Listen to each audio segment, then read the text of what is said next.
qeybə iman edən insanlardır dünyanı xilas edən insanlar. Onlardır haqsevər, onlardır xeyirsevər, onlardır ədalətpərvər. Baxın, insana istər fərd olaraq, istər cəmiyyət olaraq bu kimi insani üstün keyfiyyətlər vacibdir bəşəriyyətə. Amma bunun materialist düşüncə insanlara verə bilməz. Materialist düşüncədən nə hasil olur? İmperializm, istismar, qarət, bunlar yalnız hasil olur. Bunlar üçün ədalət maraqlı deyil.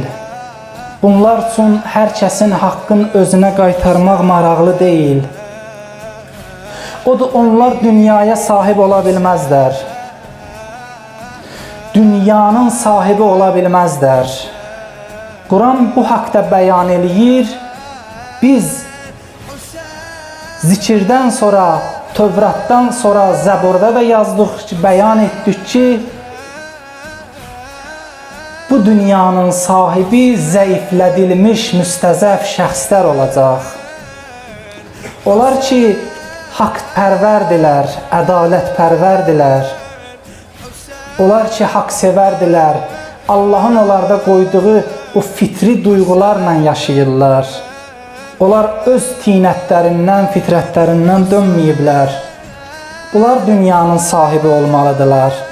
Əl-ləzīnə yu'minunə bil-ğeyb. O kəslər ki, qeybə iman edərlər.